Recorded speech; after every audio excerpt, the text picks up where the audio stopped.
Selamat menyaksikan. Selamat. Ini Bapak kita ada tugas dari kampus kita dari Universitas Tadulako dari Fakultas Keguruan dan Ilmu Pendidikan jurusan Pendidikan Prodi BK. Jadi ada tugas mata kuliah bimbingan konseling pribadi sosial, jadi pribadi sosial untuk menanyakan masalah-masalah sosial yang biasa terjadi di lingkungan sekolah ini. Dosen pengampunya siapa ini? Ibu Mica. Ibu Mica. Ini saya perkenalkan saya dan teman-teman saya. Saya angkatan 17, dia Rizky. Saya juga angkatan 17, Nafita. Kalau dengan Bapak sendiri kita kalau saya sendiri pasti kalian tahu juga tuh, mas kalian dapat di kampus kan? Bapak Fikri. Nah, ini sudah dapat belum? Kayaknya tidak dapat nih. Iya. Gimana? Mana lagi? Ini permasalahan yang sering Bapak dapatkan di sekolah ini.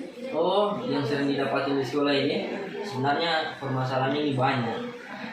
Terlambat, bolos, apa. Cuma mungkin yang lebih banyak ini sekarang ini bolos. Jadi gimana? Apa lagi? Kalau dari menurut Bapak yang kalau dari Eva dari sekolah itu yang menyebabkan mereka Nah, bolos ini banyak nih. Tuh, ada yang bolos langsung pulang ke rumah. Tuh, langsung pulang ke rumah dia panjat pagar mungkin. Nah, ada juga yang bolos hanya di jam-jam pelajaran tertentu. Tuh, mungkin dia tidak suka mata pelajaran matematika, jadi bolos. Maksudnya tidak masuk di mata pelajaran itu. Mungkin setelah selanjutnya ada pelajaran yang lain dia masuk. Jadi ada yang bolos mata pelajaran, ada juga bolos yang langsung pulang ke rumah. Tidak ada yang masuk satu hari. Jadi ada dua itu yang sering terjadi di sekolah ini. Bolos mata pelajaran dengan bolos yang langsung pulang ke rumah. Terus kalau dari kan mungkin ada Bapak sudah sudah pernah menanyakan langsung sama siswa atau apa yang namanya memanggil siswanya langsung untuk konseling sama Bapak yang bolos-bolos itu. Mungkin Bapak pernah bertanya tentang faktor di luar eksternalnya kenapa sampai siswa bolos. ya. Jadi di sekolah itu kan namanya ada mekanisme BK juga kan, kalian pasti tahu tuh. Mekanisme BK itu untuk penanganan kasus ini tidak langsung ke guru BK, pasti ada lagi prosesnya. Kayak kalau yang bolos-bolos ini, kalau misalnya satu kali bolos mungkin masih wali kelasnya yang tangani atau guru piket yang dapat itu yang tangani.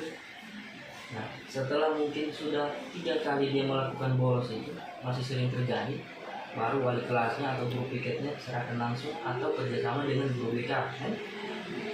Sudah sering juga terjadi. Ada contoh kasus yang kemarin, anggaplah siswa itu namanya si A atau kelas sekian, kelas 10, dia sudah sering terjadi bolos. Terus bapak panggil, bapak pelayani sini tuh, bapak konseling dia. Ternyata permasalahannya itu dia bolos itu hanya di dalam mata pelajaran tertentu. Mata pelajaran itu matematika. Setelah digali permasalahannya, ternyata di pelajaran matematika itu yang pertama dia tidak senangi gurunya. Mungkin dia bosan dengan cara gurunya menjelaskan. Terus yang kedua, dia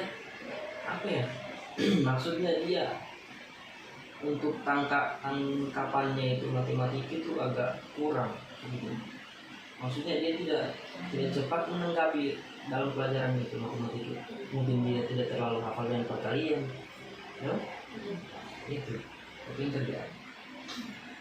Terus Kalau dari hubungannya supaya dari sekolah begitu supaya tidak bolos lagi begitu cara mengatasinya. Setelah dipanggil di sini, pastinya kita guru BK itu harus memotivasi anak-anak kan, supaya dia bisa berubah, dia tidak bolos-bolos lagi. Yang pertama kemarin yang saya lakukan, saya memotivasi dia. Meskipun dia tidak suka gurunya, dia tidak paham dengan pelajaran itu, dia harus hadir terus di dalam kelasnya itu ibu. Kebetulan gurunya matematika di sini ibu. masuk terus. Mungkin ada yang tidak dipahami, dia bisa bertanya sama gurunya. Kalau misalnya pemahamannya masih kurang. Terus itu juga harus dikontrol. Yang kontrol itu bukan cuma guru BK, wali kelasnya harus kontrol juga dia kehadiran di pelajaran itu. Karena tadi kan dia hanya bolos di mata pelajaran itu kan, harus dikontrol itu. Tanpa kontrol ini juga pasti dia akan bolos-bolos terus juga. Dikontrol, selain ketua kelasnya kontrol, wali kelasnya, begitu juga guru BK-nya kontrol. Mungkin apabila dia masih kurang jelas dengan penjelasannya dari gurunya, kita sebagai guru BK harus bisa kerjasama juga dengan gurunya. Mungkin gurunya tadi ini juga yang memberikan metode pembelajarannya di kelas itu monoton, hanya itu terus tanpa ada pembaruan tuh. Kerjasama bu, mungkin tidak kita menyuruh nanti tidak boleh kita baca satu kali. Kita bilang, kita jelaskan bu, mungkin mata pelajaran ini kalau monoton di kelas. Mungkin ada siswa karena siswa ini beda-beda gaya belajarnya kan? Ya? Kamu belajar juga kan? Gaya belajar. Ada yang gaya belajar audio visual dengan kata kinestetik. Ada yang dengan cara penjelasannya guru dia bisa langsung paham. Ada juga caranya yang lain, mungkin melalui media apa yang diberikan gurunya sehingga siswanya bisa paham. Ada juga yang langsung turun praktek, maksudnya dia langsung mengerjakan soal, dia langsung paham. Jadi harus kerjasama juga kita dengan guru mata pelajarannya ini, supaya siswa tadi itu tidak bolos-bolos lagi di mata pelajarannya itu. Begitu. Kalau ini Bapak ada yang misalnya masalah seperti itu kan, apa Bapak pernah ada kasus yang seperti itu memanggil langsung orang tuanya? Nah, itu juga ada prosesnya soal pemanggilan orang tua. Kita lihat dulu perubahannya ini anak. Tidak semata-mata kita itu langsung panggil besok orang tuanya. Tidak. Kita lihat dulu penanganannya kita di sekolah ini. Kalau kita langsung panggil orang tuanya itu berarti kita guru di sini tidak maksimal untuk melayani itu anak. Kita layani saja dulu. Kita lihat perubahannya, karena tadi kan sudah diproses oleh kelasnya. Guru tiketnya atau guru BK-nya, kita lihat mungkin ada perkembangan atau ada perubahan dalam 1 minggu, baru itu tidak perlu pemanggilan orang tua. Tapi kalau misalnya kita kasih waktu dia 2 minggu tidak ada pernah berubah, itu baru kita panggil orang tuanya. Undang orang tuanya, kita jelaskan, Pak, Bu, ini masalahnya anaknya Bapak Ibu di sekolah, dia tidak suka mata pelajarannya ini. Bagaimana dengan di rumah? Mungkin ini juga salah satu faktornya. Mungkin orang tuanya tidak pernah, kalau bapak dulu kan kalau pulang sekolah itu ditanya pelajaran apa. Adalah pengulangan tuh dari sekolah itu. Begitu. Mungkin saja orang tuanya itu tidak perhatikan itu anaknya di rumah, atau orang tuanya mungkin sibuk dua-dua. Dia salah kurang perhatian orang tua. Nah, itu biasanya terjadi. Sederhananya gitu kan. Kalau misalnya dia ditanya orang tuanya, pasti anaknya tuh merasa bagaimana? Pasti merasa, diperhatikan dan saya di rumah, begini. Itu juga biasa faktor permasalahan. Terus apa lagi? Kalau dari dampak anak bolos itu Dampaknya itu banyak. Nah, ada yang namanya dampaknya terhadap dirinya sendiri tuh. Bisa jadi dia ketinggalan mata pelajarannya itu, antara musuh terlalu banyak, jadi teman-temannya ada juga yang mau ikut. Paling bahasanya apa tuh?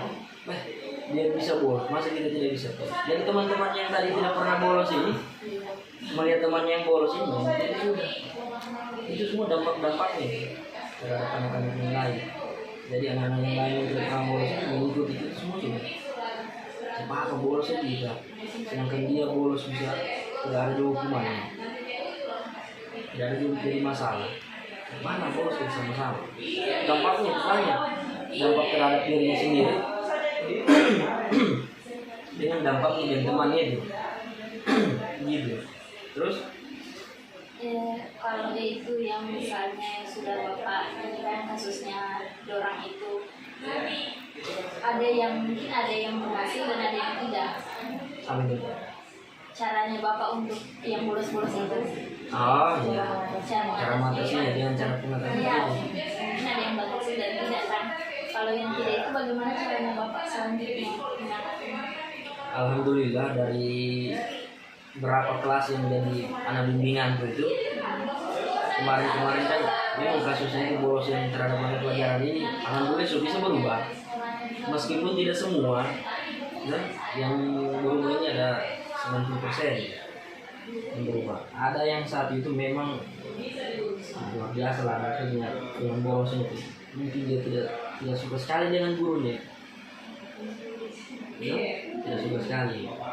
Ini lagi masalahnya tidak bisa juga guru BK itu langsung ganti gurunya, tidak bisa karena kita di sekolah itu kan ada yang namanya kurikulum tuh, lokasi kurikulum dia yang sudah mengatur guru-guru itu untuk mengajar di situ. Saya tidak tahu mungkin ada masalah kembali atau bagaimana dengan guru itu, tidak bisa juga kita langsung mengganti guru itu, ganti guru yang lain yang mungkin dia sudah tidak bisa.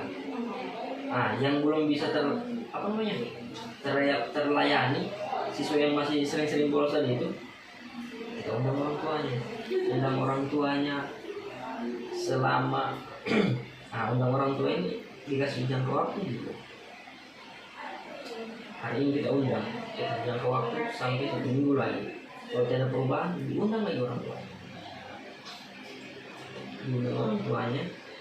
Kalau misalnya tidak berubah juga diundang lagi orang tua. Penanganan di BK itu sampai 3 kali saja. Kalau memang ternyata tidak ada perubahan, meskipun kita sudah lakukan berbagai macam solusi tidak selesai juga, kita kerjasama dengan namanya wakasi kesiswaan, namanya di sekolah wakasi kesiswaan.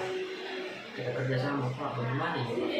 Saya sudah tangani siswa, tapi tidak pernah berubah. Sudah diundang orang tuanya, tidak pernah dia berubah.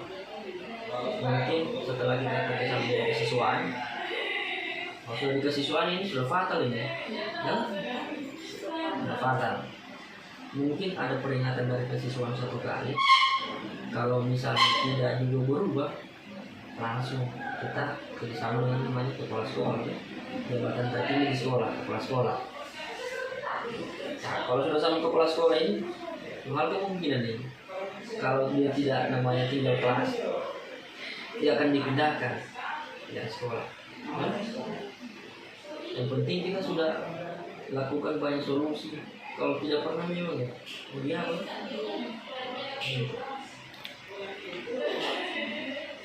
apa lagi?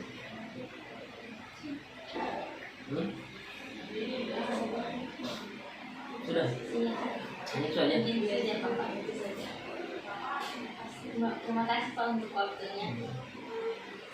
Assalamualaikum. Waalaikumsalam.